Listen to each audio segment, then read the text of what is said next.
मुंब्राजवळच्या धोकादायक वळणांनी आज 5 जणांचा बळी घेतल्याचा आरोप होतोय। मुंब्रा स्टेशनजवळ 2 धोकादायक वळण आहेत। ठाण्यावरून मुंब्राकडे येताना बोगद्याजवळ एक धोकादायक वळण आहे, तर दुसरं वळण मुंब्रा स्टेशन सोडल्यानंतर आहे। त्यामुळे मध्य रेल्वेवरच्या प्रवाशांनी किती दिवस जीव मुठीत घेऊन प्रवास करायचा असा सवाल आता उपस्थित केला जातो।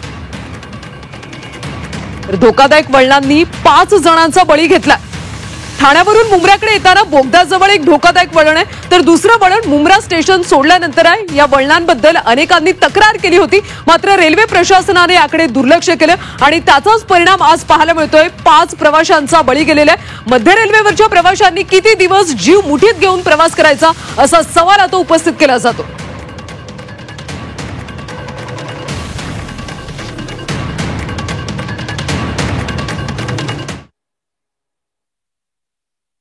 त्यांचं जे काय ठरलेलं असतं 10 लाख 15 लाख 20 लाख ते देतील। मृत्यूची काय किंमत आहे का? मृत्यूची काय किंमत आहे का? हे मृत्यू टाळता कसे येतील? जसं आता सांगितलं गेलं की तो टर्न असा जो आहे म्हणजे दिव्यावरनं मुंब्र्याला येताना खतरनाक टर्न, त्याच्यात ते रेल्वेचा रॅक असा होतो, तो दिसतोय असा रॅक होताना। हे सगळी उत्तर रेल्वेने द्यायला हवी ना। ह्या स्पॉटला अशी घटना घडू शकते, तो कर्व आणि त्याच्या पुढे असलेला सिग्नल यातून नुकसान होऊ शकतं। तुम्ही त्याकडे लक्ष द्या।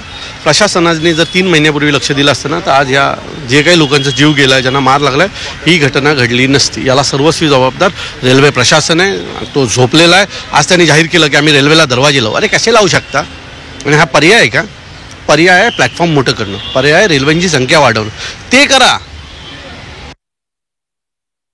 लोकलच्या अपघातात आज 5 प्रवाशांचा बळी गेलेला आहे। त्यामुळे आता रेल्वे प्रशासनाने काहीतरी तात्काळ उपाययोजना करावी अशी मागणी केली जाते। खरं तर धोकादायक वळणांनी आज 5 प्रवाशांचा बळी घेतलेला आहे।